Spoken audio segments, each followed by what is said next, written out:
Class 12-এর ছাত্ররা, আজকে আমরা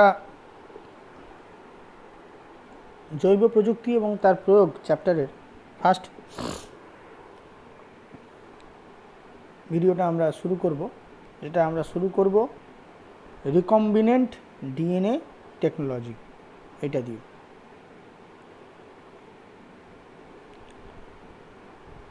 বলছে যে জেনেটিক ইঞ্জিনিয়ারিং জীববিদ্যায় প্রয়োগ হবার অনেক আগে থেকেই কোনো জীবের পার্টিকুলার কোনো একটি বৈশিষ্ট্যকে কাজে লাগিয়ে সিলেক্টেবল ব্রিডিং, মানে পার্টিকুলার কোনো একটি বৈশিষ্ট্যের ওপর তাকে ব্রিডিং করানো, এটা হতো। এইটাকে আরেকটু উন্নতভাবে ভাবনা চিন্তা করে, কারণ সিলেক্টেবল ব্রিডিংয়ে অনেক ক্ষেত্রে কি হতো, প্রাপ্ত জীবে নির্বাচিত বৈশিষ্ট্য ছাড়াও কিন্তু অনেক অনাকাঙ্ক্ষিত, মানে যেগুলো আমরা চাইনি এরকম বৈশিষ্ট্য কিছু রয়ে যেত। তো বিজ্ঞানীরা সেই অনাকাঙ্ক্ষিত বৈশিষ্ট্যগুলোকে পরিত্যাগ করবার জন্য ভাবনা চিন্তা আরম্ভ করলেন এবং এরপরে তারা নিয়ে এলেন সেটা হচ্ছে রিকম্বিনেন্ট ডিএনএ টেকনোলজি। রিকম্বিনেশন কথাটার মানে হচ্ছে পুনঃবিন্যাস।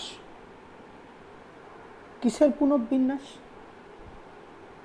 সংজ্ঞাটায় বলছে প্রযুক্তির মাধ্যমে কোনো প্রজাতির জীবের কোনো একটি নির্দিষ্ট জিনকে আমি অন্য একটি প্রজাতির জীবের ডিএনএর মধ্যে সংযুক্ত করে নতুন একটি মিশ্র বা হাইব্রিড ডিএনএ তৈরি করব।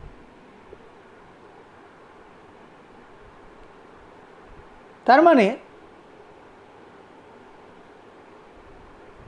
কোনো একটি নির্দিষ্ট প্রজাতি, ধরো একটি আম গাছের প্রজাতি, দুটি আম গাছের প্রজাতি আছে, একটি আম গাছের প্রজাতির একটি নির্দিষ্ট জিন, ধরো গন্ধ, সেই জিনটিকে আমি কালেক্ট করে আরেকটি আম গাছের প্রজাতির জীবের ডিএনএর মধ্যে তাকে ঢোকাবো বা সংযুক্ত করব, যাতে করে নতুন একটা ডিএনএ বা একটা হাইব্রিড ডিএনএ বা একটা মিশ্র হাইব্রিড ডিএনএ প্রস্তুত করা যায়, যার মধ্যে কিনা ওই পার্টিকুলার টাইপের গন্ধটা থাকবে।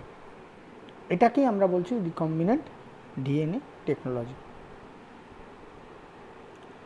এখন এইটা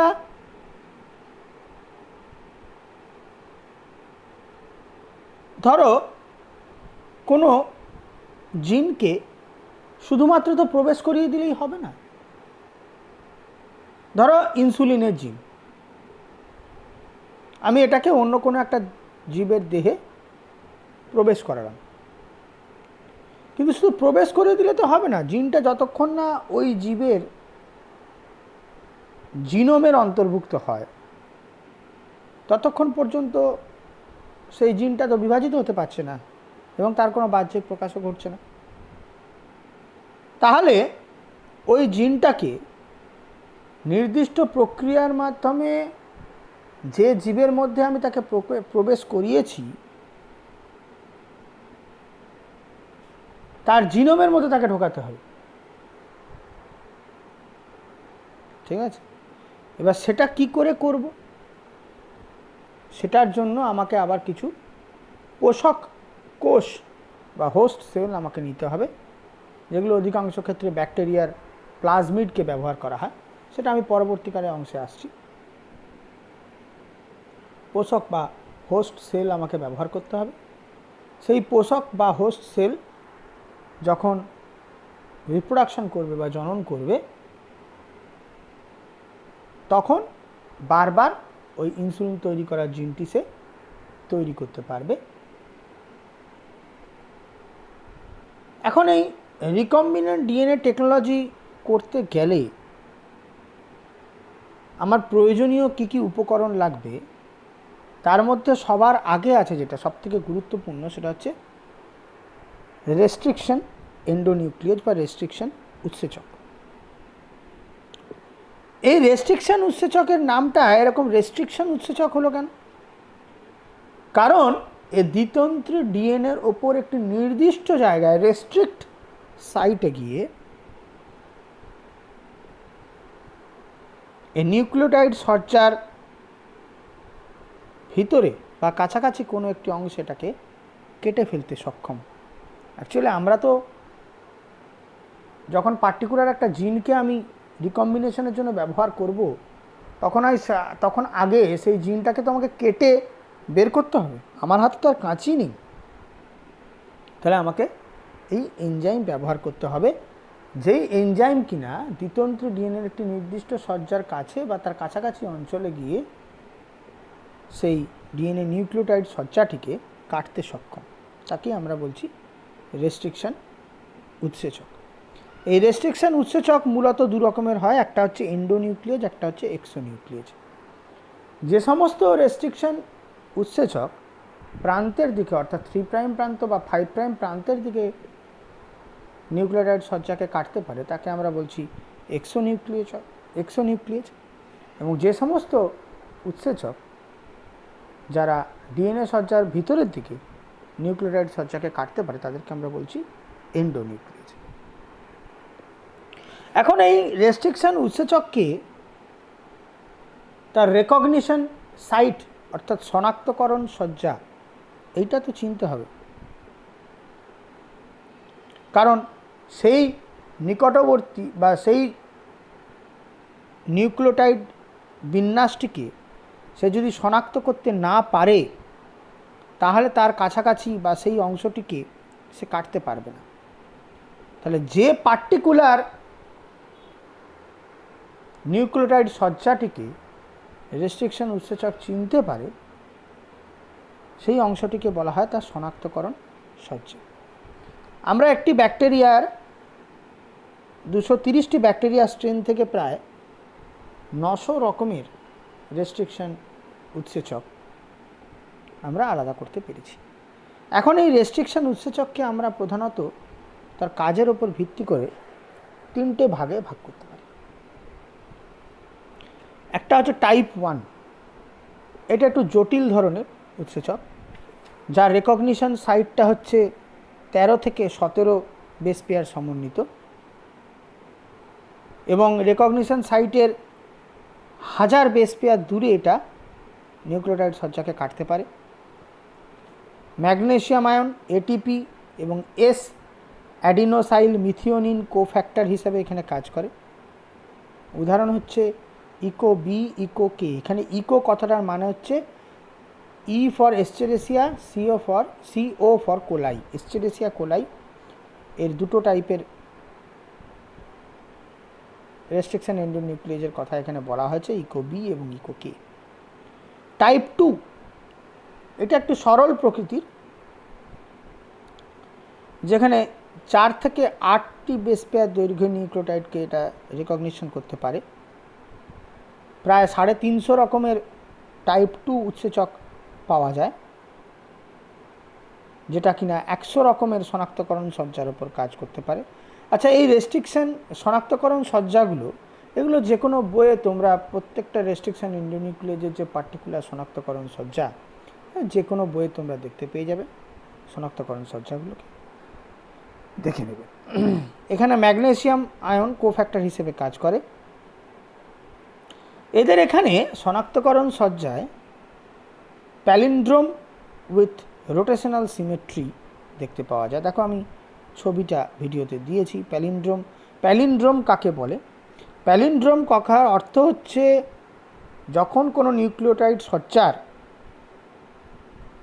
সজ্জাটিকে 3' থেকে পড়লে যা মনে হবে 5' থেকে পড়লেও একই রকম মনে হবে। দেখো এই ভিডিওটা, এখানে প্যালিন্ড্রোম সিকোয়েন্স এখানে দেওয়া আছে। দেখো 3' থেকে পড়লে আমি যে সজ্জায় যে সিকোয়েন্সগুলো পাচ্ছি, 5' থেকে পড়লেও আমি সজ্জায় সেই সিকোয়েন্স পাচ্ছি। এটাকে আমরা বলছি প্যালিন্ড্রোমিক সিকোয়েন্স। এটা শুধু প্যালিন্ড্রোমিক নয়, এটা হচ্ছে প্যালিন্ড্রোমিক উইথ রোটেশনাল সিমেট্রি। কথাটার মানে কি না, নিউক্লিওটাইড সজ্জাটিকে যদি আমি সমান দুটি ভাগে ভাগ করতে পারি তাহলে আমি দেখতে পাবো নিউক্লিওটাইড সজ্জার প্রথম অর্ধেক এবং দ্বিতীয় অর্ধেক পরস্পরের প্রতিবিম্ব 5' to 3'। দেখো সজ্জাটা আছে G5' to 3' আছে GAA AAG, তাহলে GAA এর পরে যদি আমি ওটাকে ভাগ করে নিই তাহলে 5' to 3' হচ্ছে GAA, আবার 3' to 5'ও হচ্ছে GAA। তেমন করে তলার নিউক্লিওটাইড সিকোয়েন্সটায় CTT TTC, যদি এটাকে আমি দুভাগে ভাগ করি তাহলে 3' থেকে 5'এর দিকে পাবো CTT, আবার 5'এর দিক থেকে 3'এর দিকেও পাবো CTT। এটাকে আমরা বলছি প্যালিন্ড্রোমিক সিকোয়েন্স উইথ রোটেশনাল সিমেট্রি। এইখানে যে রেস্ট্রিকশন এন্ডোনিউক্লিয়েজগুলো কাজ করে অর্থাৎ eco R5, eco R1, eco R2, এগুলো সব এস্টেরেসিয়া কোলাই থেকে এসছে। অ্যালিউ, SAL1, HIND3, এই ধরনের রেস্ট্রিকশন এন্ডোনিউক্লিয়েজগুলো হচ্ছে টাইপ 2 এর মধ্যে পড়ে। তাদের রেকগনিশন সাইটগুলো palindromic sequence with rotational symmetry দেখতে পাওয়া যায়। এরপরে হচ্ছে আমরা চলে আসবো টাইপ 3। দেখো এর ম্যাগনেসিয়াম এবং এটিপি এবং এস অ্যাডিনাইল মিথিওনিন এর কোফ্যাক্টর হিসেবে কাজ করে। এদের শনাক্তকরণ রেকগনিশন সাইট কিন্তু নন প্যালিন্ড্রোমিক প্রকৃতির কখনোই হয় না, এবং শনাক্তকরণ অঞ্চল থেকে 20 থেকে 30 বেস পেয়ার দূরে ডিএনএকে এরা কাটে। এরপরে আমি একটা নতুন সিস্টেমে আসবো যেটাকে আমরা বলছি রেস্ট্রিকশন মডিফিকেশন সিস্টেম। দেখো ছবিটা দেওয়া আছে, এটাতে 1963 সালে আরবার ইকোলাইয়ের মধ্যে এই রেস্ট্রিকশন মডিফিকেশন সিস্টেমটা আবিষ্কার করেন। এই মডিফিকেশন সিস্টেমের দুটো অংশ আছে। একটি অংশে রেস্ট্রিকশন এন্ডোনিউক্লিয়াস থাকে যা বহিরাগত ডিএনএ অণুর কোনো নির্দিষ্ট সজ্জাক্রমকে শনাক্ত করে সেটিকে ধ্বংস করে।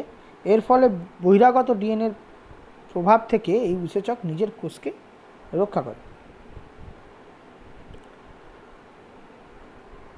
বলছে যে প্রথম অংশটা কি বলছে, রেস্ট্রিকশন এনজাইম কি করে না, যে বহিরাগত ডিএনএটা যেটা এসছে সেটাকে ধ্বংস করে দেয়। এর ফলে বহিরাগত ডিএনএটা ওই রেস্ট্রিকশন এন্ডোনিউক্লিয়েজের ওপর আর কোনো প্রভাব বিস্তার করতে পারে না। আর দ্বিতীয় সিস্টেমে বলছে এই সিস্টেমের মধ্যে একটা মিথাইলেজ উৎসেচক থাকে। এটা কি করে না, এটা সংশ্লিষ্ট ব্যাকটেরিয়াল ক্রোমোজোমের রেস্ট্রিকশন এন্ডোনিউক্লিয়েজের কোনো শনাক্তকরণ সজ্জার এক বা একাধিক নিউক্লিওটাইড বেসে মিথাইল গ্রুপকে যোগ করে দেয়,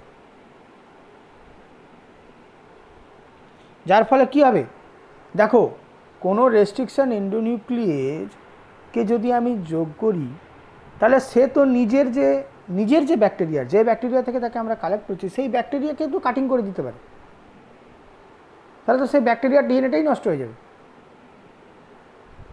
তাই তো?